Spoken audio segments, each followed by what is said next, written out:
Hi everyone, I'm Lynn Essadiki of Lynn's Kids and Saving Souls Women's Network and Save the Women in Africa and every other group that I could possibly get into. Yay! Today I want to talk to you about a whole bunch of things. I'm very proud of Lynn's Kids and Saving Souls.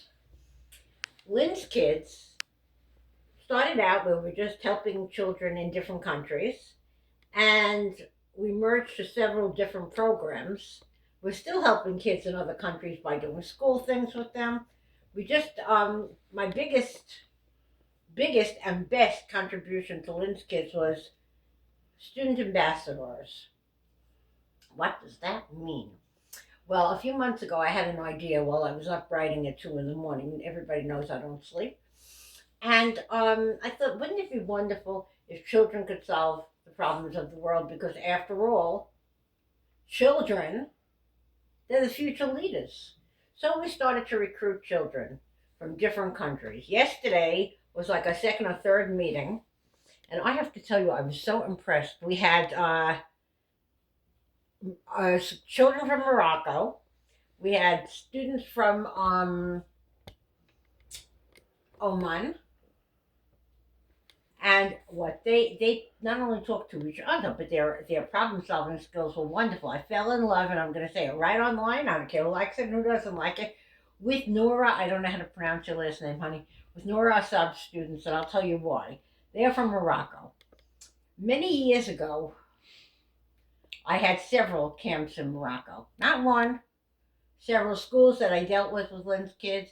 I had Benny Malalam and Barak Akador. I had Vicky Bansala and Hassan Morabidi. I had Avi Rashish who came in and out. Thank God he was here for a curriculum meeting we had the other day. I had nobody this year because all those people were retired or they're busy doing their own thing. So I said, what am I going to, how can I have a camp or how could I have any sort of activity not having it in Morocco? I met my husband in Morocco, and quite a number of years were spent in Morocco. And I felt that I owed it to that country, especially after I met Tawfiq. So I called my friend Hassim, Mohammed Hassim, the Ministry of Education in Morocco, and I said, look, I have a problem. And he knows that I work with a lot of these other people. I said, I need somebody now. Because we're doing student ambassadors, and I have to have Morocco represented. He said, of course you do. Within about 2 hours, Mr. Hassim called me, and he introduced me to a teacher who is so filled with love for her students. And watching them yesterday made me so proud. So when I go to Morocco, Tofik and I will be going there in a couple of weeks. In January, I intend to see my kids first because they had such love and such warmth, and the teacher, they would not have that love and warmth if it wasn't for the teacher. Now, Oman. My daughters are in Oman, so you know that I'm going to say wonderful things. My daughter Fatan is a movie star. Well, anyway, she's on television in Oman. She is the most amazing teacher I've ever seen. Her students yesterday, her students are much older, they said things that were so brilliant that I'm going to do a lot of work and a lot of writing with them. They just blew my mind. And when I finished with them, I finished with Nora's kids. I wound up working with Assam's kids. Now, Asma is also from Oman. Let me tell you, those kids were so sweet, just like their teachers. Nobody is sweeter than of everybody I know. There is nobody who is as sweet as my Assam. Between Oman and Morocco, I realized my only problem is I can't get kids in the United States, and I don't know why they don't want to do anything. So I don't care. I'm going to work with all these different places, and I had some ideas. I'm going to go into the classrooms. I used to do it years ago with Alison Camara and Sierra Leone. I did it with Hassan Morabidi and Vicky Bansala. I would work on my side and teach their kids on their side, which I think is a wonderful idea. So I'm working that out with Nora and Assam. And within a few weeks, I'm going to start that because I don't sleep. So what's the difference if their classroom is 5 o'clock in the morning here or 3 o'clock in the morning here? I need to work with those kids because they have such potential. In fact, I'm bringing a very cute lesson to teach in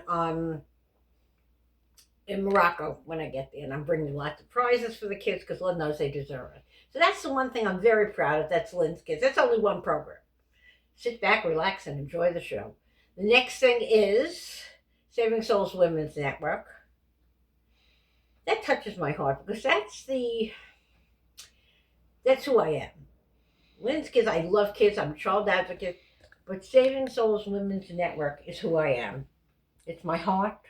It's my soul, and if I cry, I don't care. Saving Souls introduced me to some of the most wonderful people. What we do, in case you don't know, we help anybody with anything. Like we have two sisters who are really in need. One from Indonesia, and one from Kenya. We're setting up all kinds of GoFundMe's for them. We do resume prep. We do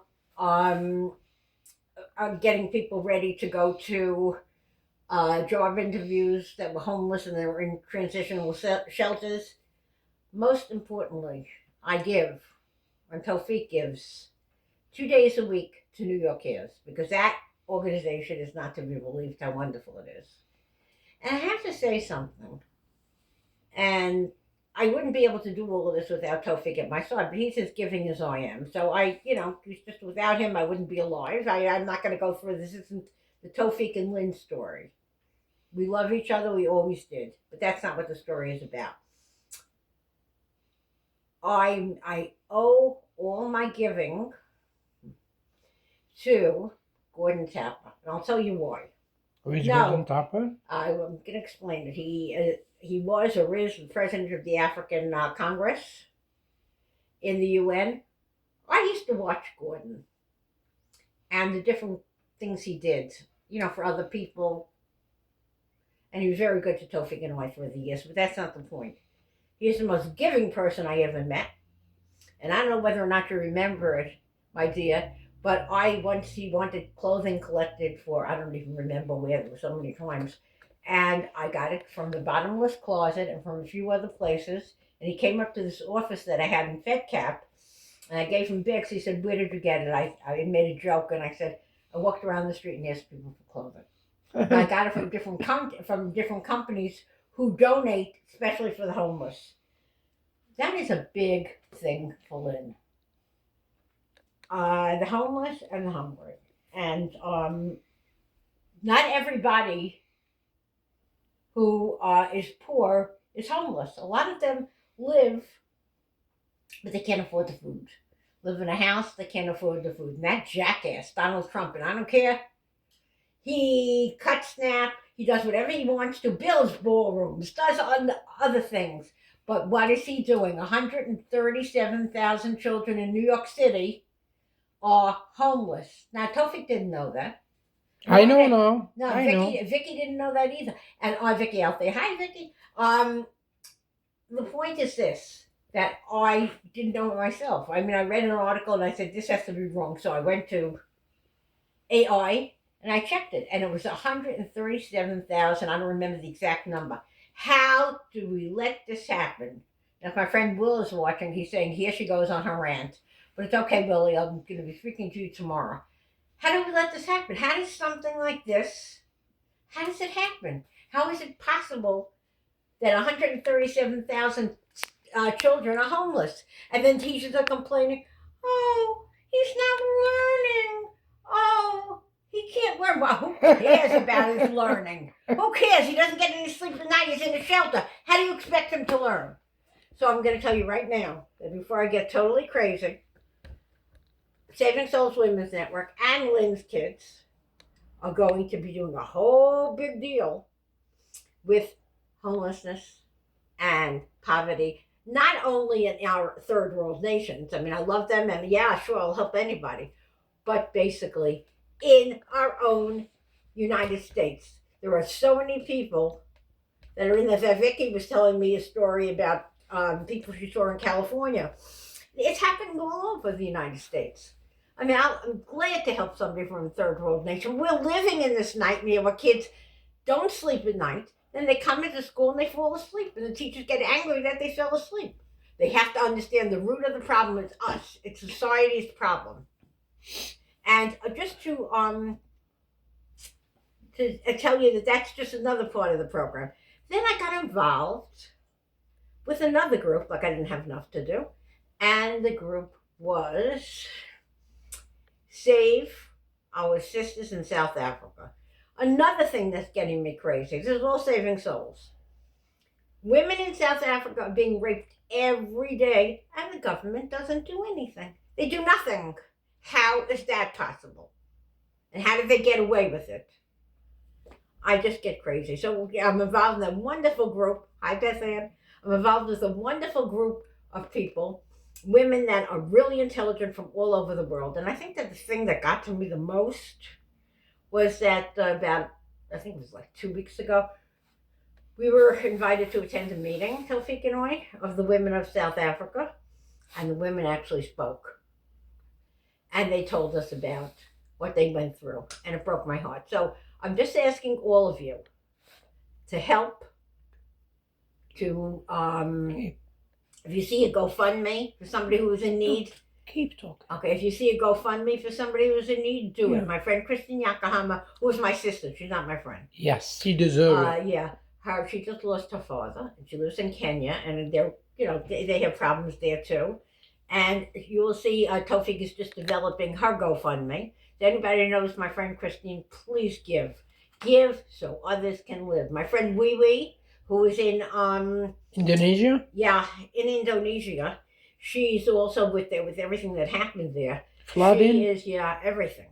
She is, Tofik is developing her GoFundMe. So I have to tell you that we're so busy doing so many different things. And last but not least, because I don't want to make this too long, the love of my life. No, dears, it is not anybody from my past. And as much as I love my husband, I love him. But at 3 o'clock in the morning, I'm sitting and writing. This book touches my heart. A friend told me about her daughter who was taking drugs, so I wrote this book. And because I wanted it from the child's point of view.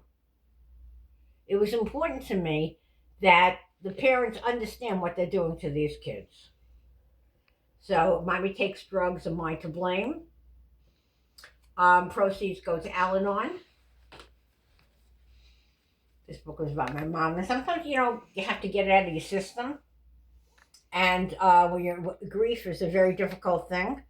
And this book was my way to deal with grief. And last, but I have 5,000 books. I don't have them all here, and I'm certainly not going to talk about them. I work with a very talented young lady. By now, you're probably older. And her name is Danielle Yanato. Now she's married. She has a different name. And we decided to do these books for kids, cause books. Whether it's about hurricanes or whatever it is, children have to understand that these causes are happening and that we love them and we care about them. So this is Lynn's Kids Volume 1. And here's Lynn's Kids Volume 2. And these books, I'm going to be giving them to every student ambassador that deals with us. And we're going to be, and from our older students that we're having now and student ambassadors, we are going to be writing. And we are going to be writing, poems and books and all kinds of stuff. Because you know what? A child has to be heard. So I'm going to end this with something that I don't care whether you like it or not, because I have to say it. I really have to. I don't know how else to deal with this than to try to refresh your memory. And I hope I don't cry. If I do, I don't care. Here we go. What does he deserve? When you see someone in tattered clothes, stench is strong, do you suppose he deserves this? He doesn't want to work or pay bills. He is probably slinging pills. Society's misconceptions.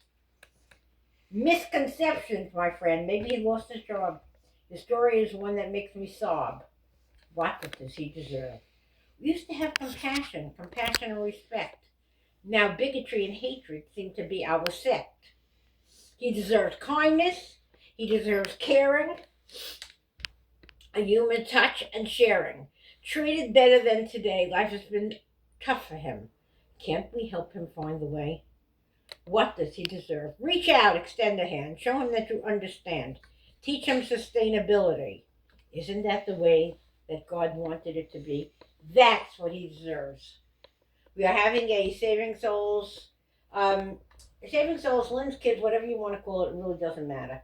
But we're having a meeting tomorrow at 1 o'clock, our usual meeting time, but this is going to be a different meeting. Tomorrow, Monday. Right, I said Monday. Everybody knows today is Sunday, Tofik. Get with the program. Okay. And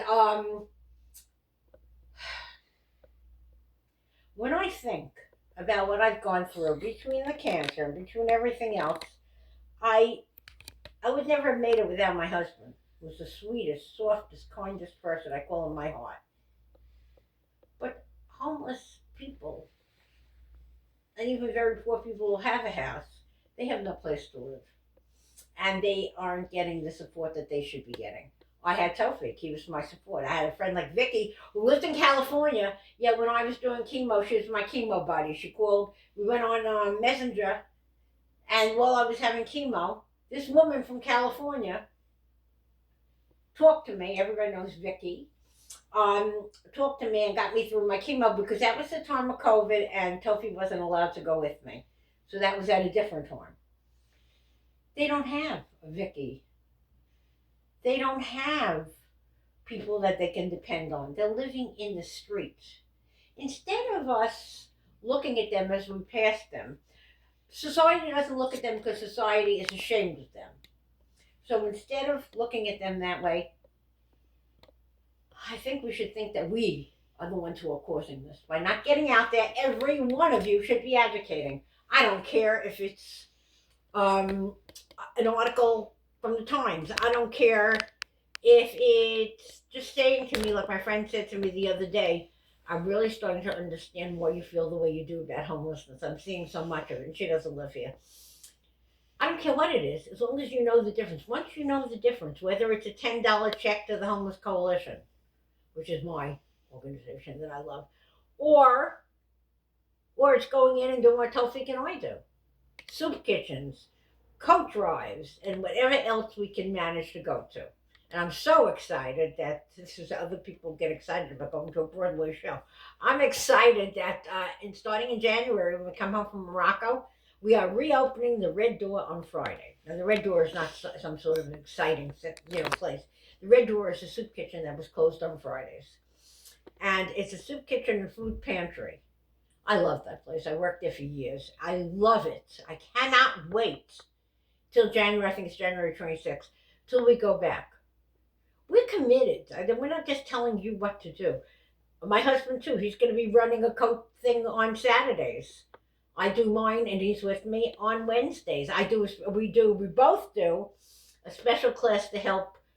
It's called FAFSA, F-A-F-S-A, to help students get fill out their forms, their applications for the SAT. SAT?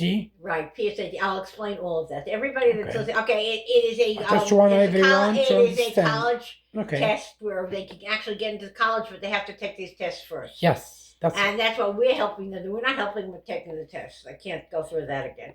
Yeah. And finally,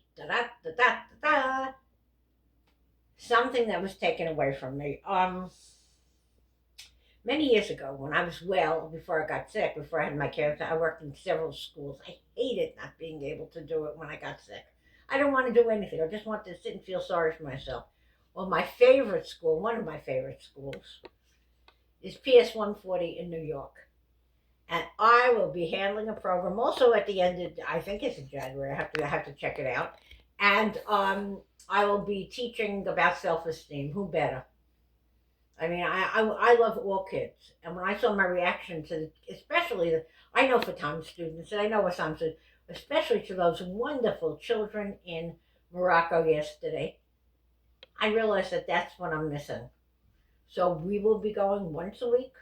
And I'm sure as it comes to the summer, there'll be more. Or we'll be going once a week. Think about it. If I'm doing 3 or 4 days a week, and that includes teaching kids overseas, and that includes meetings and whatever, the point is that you should be doing that too. Maybe you don't have to go that far. Do something to help. A special person in my life, he doesn't know he's special. His name is Will A.G., I think. I'm sorry. Hello, Will. Willie. Love you. He's also part of, I love you too. He's also part of Saving Souls Women's Network. he does crazy things. I mean, he goes out there, uses the money from his pocket, and funds so many different people. Yes. What? I'm not only saying you have to spend money, but whenever I ask him to go to a meeting, he says to me, "Oh, Lynn, I have to tell you that I have a rally today. This is the rally man, Will the rally man." Well, thank God he doesn't have a rally tomorrow, because tomorrow he will be right next to me at the meeting, because I have such respect for anybody who gives the time, who makes the effort that he does. And that's a beautiful person. I have a lot of people that I'm surrounded with that are beautiful people. But if you ignore what these hungry people are going through, and I'm not only, like I said, I wasn't only talking about the homeless. I'm talking about the homeless and the people who live in homes who, yes, they can afford the roof over their head, they pay the rent, but they don't have the money for food.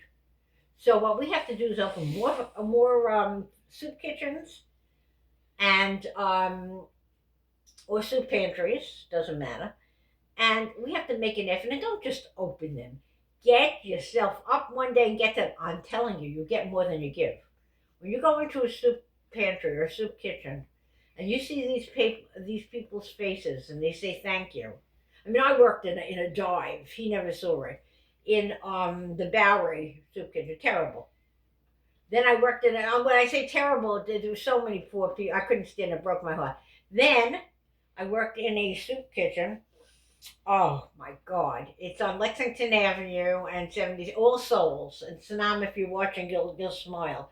All Souls is service with dignity. It's poverty with dignity. When I came in there, the guy called us all, and I was the team leader.